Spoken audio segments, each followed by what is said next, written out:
Saudara-saudari yang terkasih, hari ini akan dibacakan Surat Gembala Keuskupan Bandung, Surat Gembala Prapaskah 2023.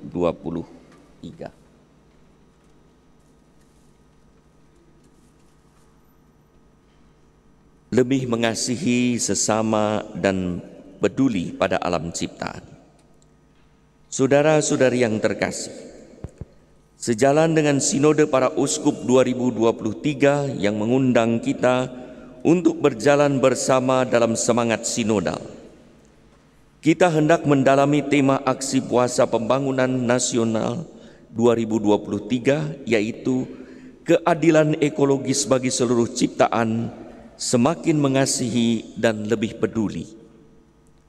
Semakin orang berwawasan ekologis, semakin ia berorientasi humanis. Semakin orang mempunyai keprihatinan akan lingkungan hidup, semakin ia peduli pada kehidupan sosial. Maka Sri Paus Fransiskus menulis bahwa kita tak dapat tidak harus mengakui bahwa pendekatan ekologis yang sejati selalu menjadi pendekatan sosial yang harus mengintegrasikan soal keadilan dalam diskusi lingkungan hidup untuk mendengarkan baik jeritan bumi maupun jeritan kaum miskin. Dengan semangat ekologis dan humanis ini, pada Rabu Abu 22 Februari 2023, kita memasuki masa Prapaskah, yaitu saat dan kesempatan rahmat untuk menahan dan menata diri agar mengasihi sesama dan alam ciptaan. Dengan tanda salib abu, kita disadarkan bahwa kita diciptakan dari alam, yaitu tanah, dan akan kembali ke tanah. Kita diciptakan dengan kasih sesuai gambar dan rupa Allah, agar kita menampilkan Allah yang mengasihi tanpa pilih-pilih, yang menerbitkan matahari bagi orang yang jahat dan orang yang baik, dan menurunkan hujan bagi orang benar dan orang yang tidak benar.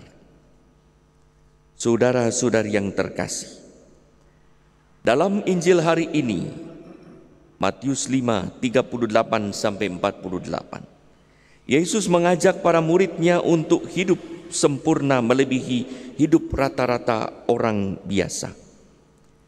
Ada aturan yang mengizinkan perbuatan menyakitkan pada sesama sebagai hukuman atau bayaran, seperti yang dipraktikkan bangsa Israel. Mata ganti mata, gigi ganti gigi. Kasihlah sesamamu dan bencilah musuhmu. Itulah standar perbuatan baik saat itu. Namun Yesus menghendaki para muridnya untuk hidup melebihi ukuran yang berlaku. Yesus yang adalah wajah kerahiman Allah mengajak kita menunjukkan kerahiman Allah itu pada sesama, sekalipun sesama berbuat jahat kepada kita. Lebih jauh lagi, Yesus meminta kita untuk mengasihi musuh dan mendoakan mereka yang menganiaya.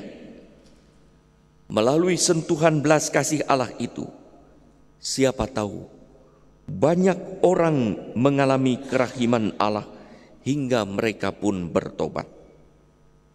Ingatlah bagaimana kerahiman Yesus tampak saat ia mengalami penderitaan hebat di atas kayu salib. Di sana Yesus menghidupi ajarannya sendiri. Ia mohon ampun bagi mereka yang menyiksanya. Ya Bapa, ampunilah mereka, sebab mereka tidak tahu apa yang mereka perbuat. Lukas 21:34. Doa ini kiranya membuat kepala pasukan penyiksa itu bertobat dengan mengakui, sungguh ia ini adalah anak Allah. Matius 27:54. Yesus meminta para murid untuk mengasihi siapapun tanpa pilih-pilih. Mengasihi bukanlah ungkapan balas jasa karena telah mendapat kasih, tetapi sesungguhnya memberikan hati, budi, energi dan materi dengan tulus kepada sesama karena ia adalah saudara kita, ciptaan Allah. Demikianlah juga kepedulian kita pada alam ciptaan, bukanlah bujuk rayu pada alam, agar alam bersahabat dengan kita, tetapi sesungguhnya ungkapan syukur serta tanggung jawab moral dan spiritual untuk memeliharanya, karena alam dianugerahkan kepada kita sebagai rumah kita bersama.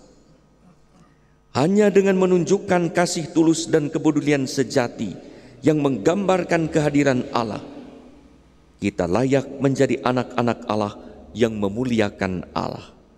Itulah panggilan untuk sempurna sama seperti Allah adalah sempurna.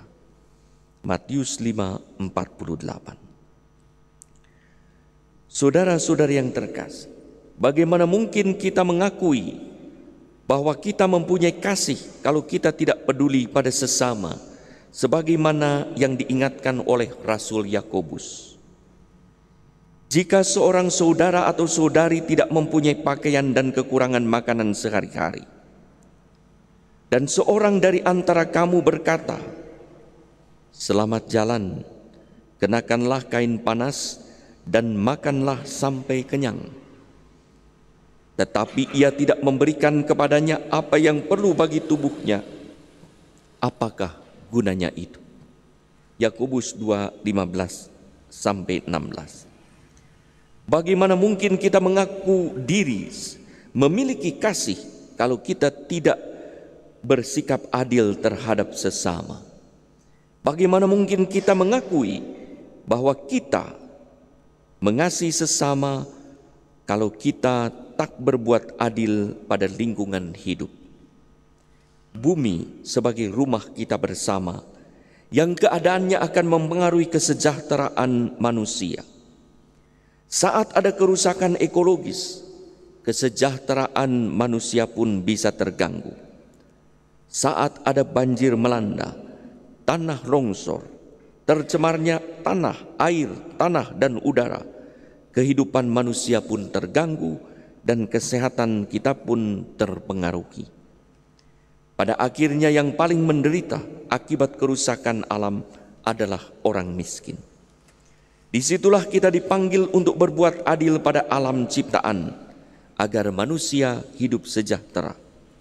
Disitulah kita menyadari bahwa makin kita berorientasi ekologis, makin kita berwawasan humanis. Saudara-saudari yang terkasih, semoga masa Prapaskah ini menjadi saat mawas diri, doa dan tapa untuk bersatu hati dengan yang ilahi, agar bisa bersahabat dengan sesama dalam melindungi bumi sebagai rumah kita bersama. Dengan pantang dan puasa, kita mengandalkan diri untuk tidak memboroskan air, energi, dan sumber-sumber alam lain. Tidak mencemarkan air, tanah, dan udara, serta tidak merusak lingkungan, tatanan, dan keindahan alam.